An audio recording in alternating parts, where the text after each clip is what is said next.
cut. Mics are hot for everybody. 3, 2, 1. Well, welcome back to the Best of Investing. I'm Edward Brown, your host, along with my co-host Mark Hanf of Pacific Private Money. And when we cut to the first commercial break, we asked this first trivia question. In the 1960s, Robert Conrad played Jim West and Ross Martin played Artemis Gordon on what popular Western-type TV show? All right, who knows the answer to that?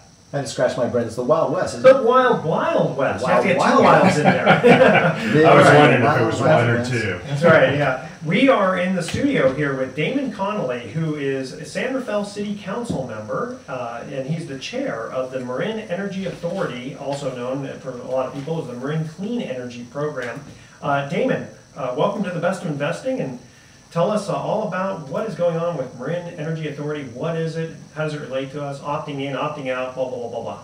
Well, thank you very much for having me on, and very much interested in telling your listeners about a very innovative program that we launched a little over a year ago called Marin Clean Energy. And it came about by virtue of a state law called Community Choice Aggregation that allows local communities to band together to purchase energy for their residents as an alternative to the utility, in this case PG&E. The idea is to create some competition, give customers choice, and in the case of Marin Clean Energy, the big selling point is to greatly increase the level of renewable energy afforded to customers. So the way it works is in Marin, we sell a couple of different products. One is called Light Green, which is 27% renewable content. Just to put that in perspective, right now through PG&E, you can get about 17%. The light green is at a competitive rate. We also have a deep green product, 100% renewable, that you can actually get for about $5 to $10 a month more. I feel like I'm shopping at Safeway for vegetables when I hear the light and the dark green. You know, you have to be kind of catchy, right? Yeah, and by the way, listeners, even if you don't live in Marin, you should be tuning into this because it seems like it's going to be expanding probably to other counties. Yeah, and here's kind of the unique aspect of this program. We all know the utility, and then there's also cases where a municipality will be the utility, right? Like Alameda. Exactly. This is a hybrid where basically this public agency is purchasing your power, and that will show up as your generation cost on your bill, but the bill is still from PG&E. PG&E still does the transmission, distribution. If you need a repair, they go out. So it is a bit of a partnership that as you might expect, got off to a little bit of a rocky start, but we're working through some issues, and we seem to be on our way right now. You're absolutely right, Edward. The program is getting a lot of interest. It's the first in the state. Marin's the first in the state to go live, yes. And we're getting a lot of inquiries from elsewhere. City of Richmond is actually currently considering whether to join our program. It looks like they are interested in doing so. San Francisco is looking at a very similar program. County of Sonoma as well. So, what's the downside? Well, realistically, because there's always there's a lot of flack going out there. You know, letters to the editor and all this kind of stuff about watch out for this, and I'd like just to get educated on. Absolutely, and what we were hearing early was, you know, is this risky? I mean, should government kind of go into the power business, number one? Is there a risk to taxpayers? What if it fails? Who gets left holding the bag? Can you deliver on what you're promising? What we're seeing is that we're putting those issues to rest. There actually is no risk to taxpayers. Because you guys you're not producing energy. Well, actually, interestingly enough, right now, to get the program off the ground, we're getting all of our energy through a wholesale contract. But I mean, I guess what I'm getting at is you don't have your own power plant. We don't, except that a main goal of the program over time is that we actually do want to bring new sources online, and particularly regional and local sources. One of the things we were told, and this goes to your question early on, is, you know, if there's any renewable energy out there, it's first of all, there's a shortage of supply, we were told, and if there was any, it was already spoken for by larger players. We actually went out with a proposal to get new sources several months ago. We actually got 16 bidders to respond and narrow that down. What we're seeing is, whether it's because we're smaller, more nimble, we're not a monopoly, or the timing is right for this kind of program, we're getting a lot of response, and we fully anticipate over time that we actually will actually own or control or have access to other projects. You know, in capitalist society, generally competition is good. Of course, I hope PG&E is not listening, or else they're going to turn my breakers off. But well, it's interesting you got government being the competitor, which is very unusual. Yeah, well, yeah, because it's sort of like, you know, if you think about it, like the post office, right? You know, you're not supposed to compete with post office, but FedEx and UPS effectively do compete. So let me get this straight. So it's still, the energy is still coming to your home or your business through PG&E's network, through their hardware, yes, through their meters, and they're sending you the bill. So I don't quite understand how is joining the Marin Energy Authority as a as an alternative source. How does that direct where the energy is being generated from or purchased from? Well, what you do is essentially you are greening the grid by basically signing up for this program. That amount of additional renewable energy is going into the system.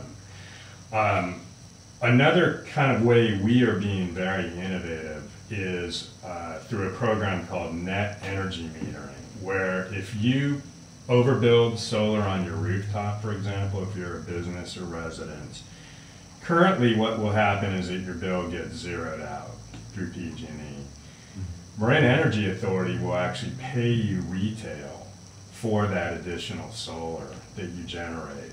So it's a real competitive advantage. We are also developing a feed-in tariff program, the idea being to get folks to step up and produce like 1 megawatt of renewable or less, smaller projects. This program incentivizes that, which I think, you know, in Marin and a lot of other communities, you're not going to have a huge solar array, you're not going to have a big wind farm.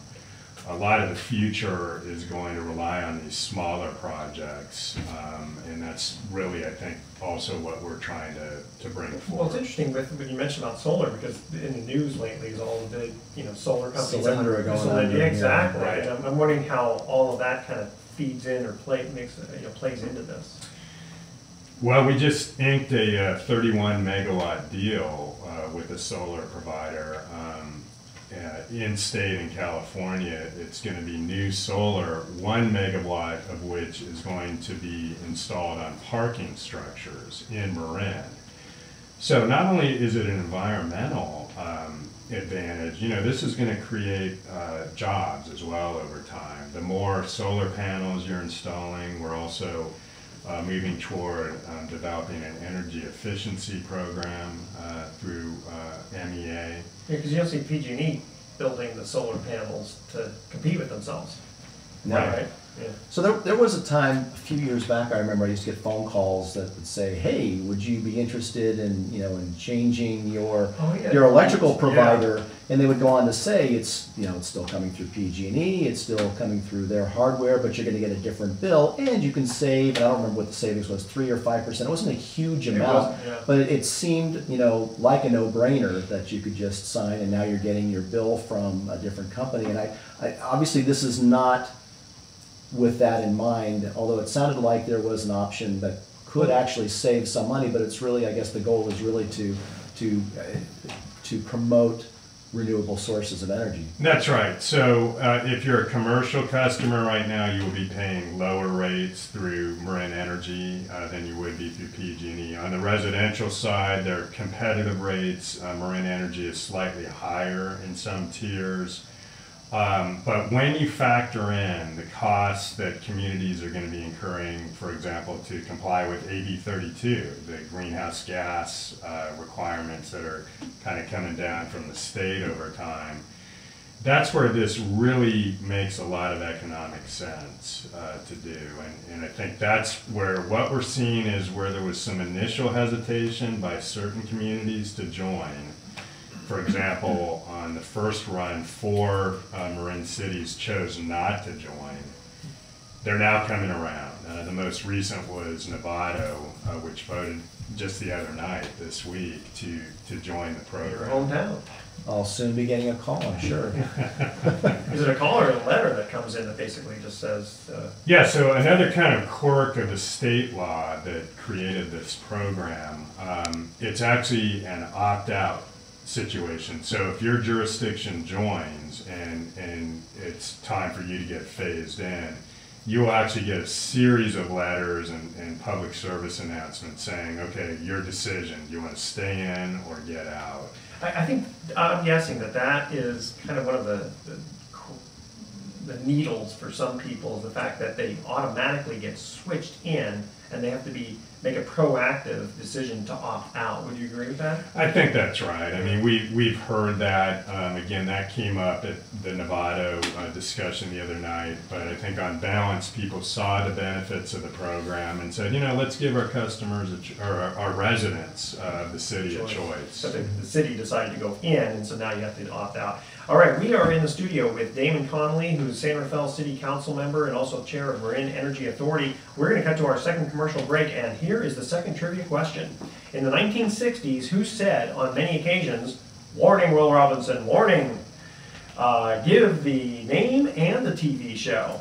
The first 3 callers with the correct answer win a free 3-day, 2-night stay at the Lighthouse Resort. Their website is lighthouse4fun.com. Call 888-912-1190. That's 888-912-1190 to answer this question. In the 1960s, who said on many occasions, "Warning, Will Robinson, warning"? Give the name and the TV show. Call 888-912-1190. And again, make sure to include your name, address, email, and phone number. We're getting a lot of callers. Last week we received a lot, and a lot of new listeners. We love it. And we will be right back.